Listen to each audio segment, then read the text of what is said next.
Hello, welcome. I want to do a little video and talk about the changing sentiments towards what we could roughly refer to as tolerance.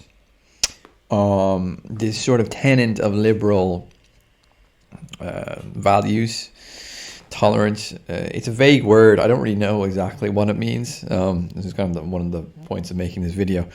Sometimes we just take things for granted, and then when they're falling apart or they're going wrong, we start to think about what the hell that was about anyway. You know, the old owl of Minerva flies off in the evening, and all that. But so I'm going to start this by just playing a clip of Peter Sloterdijk, who in an interview was asked, I think this interview was conducted sometime when Trump was still in power, so sometime between 2016 and 2020. And he was asked about populism, what he makes of populism, what the causes of populism and so forth are. And he gives a really, really astute answer, which I'm going to play now. The Americans gave us this idea of multiculturalism that suited their society fine, but which, as software, is not compatible with our German hardware of the welfare state, he said. There's this family metaphor spreading everywhere, the idea that all of humanity is our family. That idea helped destroy the Roman Empire. Now we're in danger of letting that metaphor get out of control all over again. People are not ready to feel the full pressure of coexistence with billions of their contemporaries. He went on. In the past, geography created discretionary boundaries between nations and cultures. Distances that were difficult to overcome allowed for mental and political space. Space and distance, he argued, had allowed for a kind of liberality and generosity that was now under siege by refugees, by social media, by everything. Okay, so the thing I want to draw out from that answer, and I think this fits into the need for more spatial philosophizing, and I think a kind of spatial psychopolitics, because tolerance is very much within the category of psychopolitics. And obviously I've done work on Virilio as well. Virilio is very much in the category of thinking about space and changes to how the phenomena of space affects us, not just on a kind of purely existential level, but also on a political level. And I think this is a good example. So for example, you have this sentiment of tolerance and liberality, and I think what Sloterdijk is saying in this little section from this interview here is that our tolerance and liberality isn't this abstract ethical imperative, this absolutist ethical imperative. It's not a categorical imperative, right? Now Sloterdijk being somewhat of a Nietzschean, he tends to undermine some of the kind of absolutist morals of liberal societies, basically. And I think this is smart, because what you see here is the fact that our liberality and our tolerance was structured on an axiom, and that axiom is spatial. That axiom is that we have distance in space. It's easy to be liberal and it's easy to be tolerant when we have boundaries and space, and I would say also privacy, already as a condition of life itself. And when those conditions of privacy, so let's go through all of those, right? Privacy, space, and I would say rules or boundaries. Let's go through all the three of those.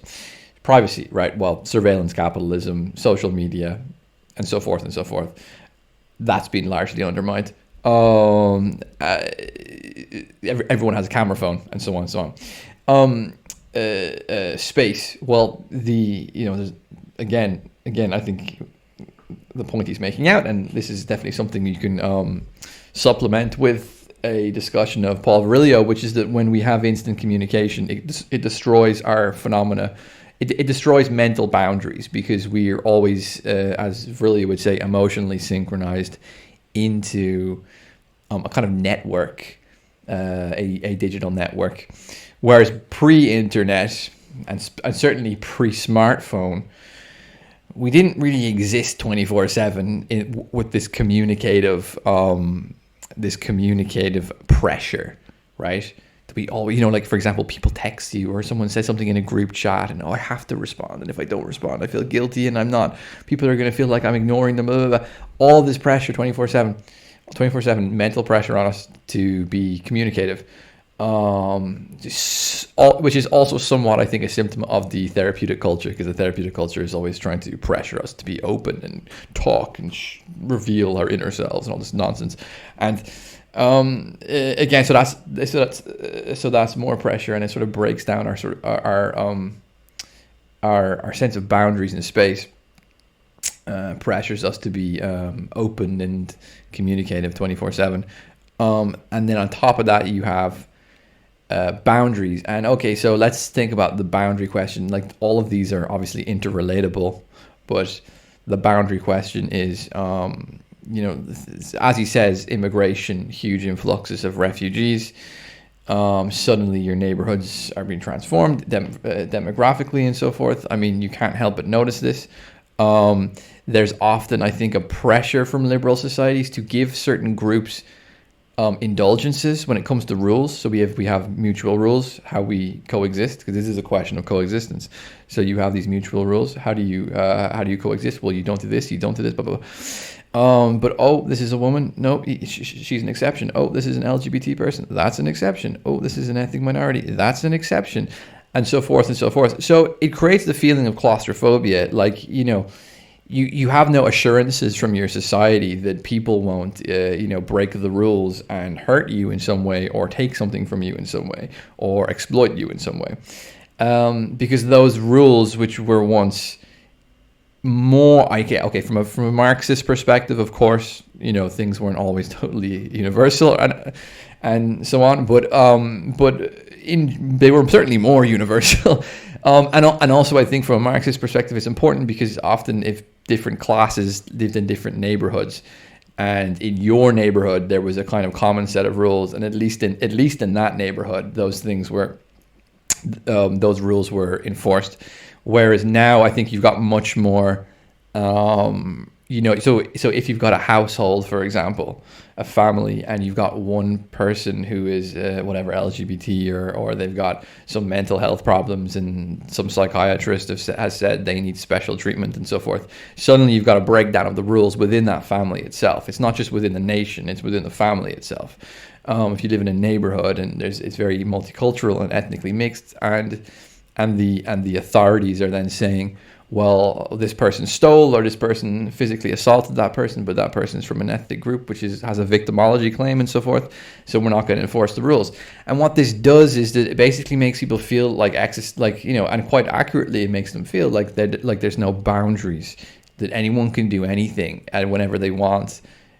Well, not anyone, but things that aren't supposed to happen can just happen, and there's going to be no accountability for it. There's going to be maybe not even acknowledgement that the thing happened and so forth. There's plenty of examples we can go through here. The general breakdown of those three categories, privacy, space, and rules and boundaries, is basically like what Western societies are currently going through. And as I speak now, there's a conflict going on between Israel and Palestine, and what's probably going to happen is a load of Palestinians are going to end up leaving Gaza because they're just getting carpet bombed, and you're going to have another influx of refugees and so forth. So this is going to just add to this problem, and I think that it's an important observation to make for everyone, really. In the sense that when people come at you with this kind of we'll say the categorical imperative of tolerance, and act as if indefinite progress is the process of indefinite tolerance, this is quite literally a lie, because it's all built on this the very virtue of tolerance, or the very virtue of liberality, is built itself on an axiom of spatial conditions, privacy, boundaries, and so forth, rules. And these conditions, once they break down, that emphasis on tolerance and liberality no longer makes any sense. So what we're going to see is a further contention between, let's say, those presenting themselves as the guardians of liberal tolerance and so forth, versus those who are saying enough. We've got enough tolerance. We've got enough tolerance and liberality, and those who are saying no, you must be more tolerant and so on. They don't understand, or they don't care that these spatial conditions must be met for those demands to make any sense. And those spatial conditions are no longer being met for various reasons. So I actually think in the long run, these enforcers of tolerance and tolerance and liberality are going to lose. And they're not going to lose because their opponents are so, politically savvy. Populism isn't politically savvy. It's very incoherent a lot of the times. It's disorganized and so forth and so forth. I think they're going to ultimately lose because they pretend that the reason Western societies became more tolerant and liberal and so forth was because we're just basically morally superior to everyone else. There's, upper middle class, well-educated liberal people are morally superior to working class people. The Western people as a whole are morally superior to those superstitious, intolerant, insensitive barbarians, whether those be Russians or whether those be, people in South America, whether those be people in wherever, right?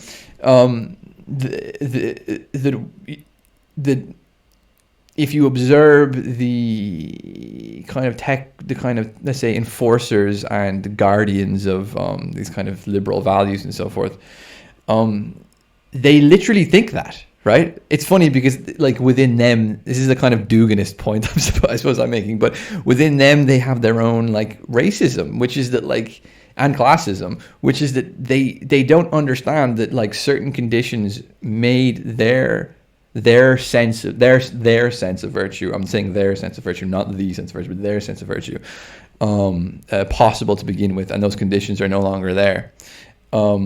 They genuinely think that literally we are just morally superior, and they've associated their moral superiority with, in particular, I think, tolerance and liberality, and they have this association.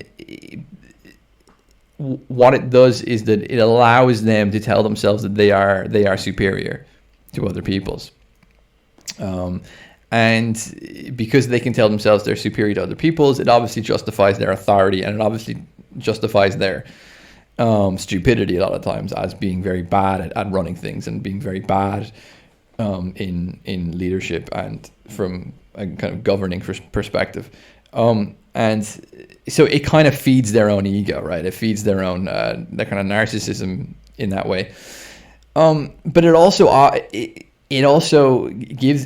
facilitates from their perspective the very dangerous illusion that we just need to re-educate people. We just need to push tolerance on people. We just need to kind of nudge people, or even punish, or can't openly punish people, close their bank accounts down, destroy their reputations, whatever.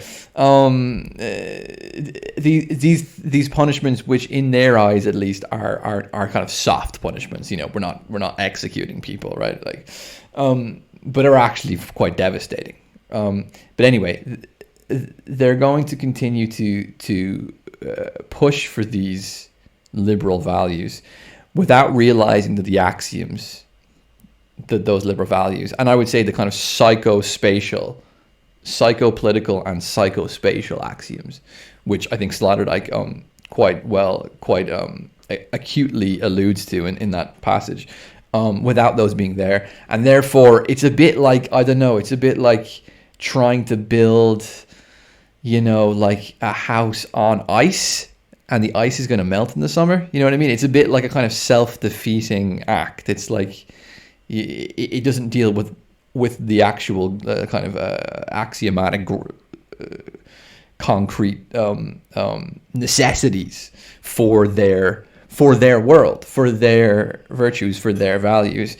And therefore, they're not going to succeed in pushing these on people. They're not going to, well, I don't know, maybe they can like lobotomize us all, or like, I don't know, like I'm not underestimating their capacity for, kind of very vulgar forms of control or something here.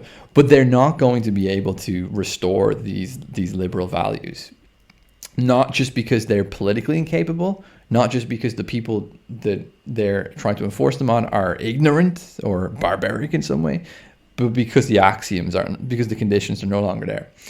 So yeah, that's just some thoughts on that. I think this is an extremely important category, and it shows you the importance of the kind of psychopolitics and the phenomenology of space, and how these things are becoming more necessary to think about.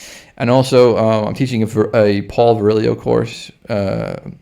Myself and Joshua Hans are teaching a Paul Virilio course. Starts November 4th, so that deals with Paul Virilio's interpretations of psychopolitics and space and so forth. Although in a quite different way, but nonetheless, there's some overlapping themes. So I'll put the link in the description to that for anyone who's interested.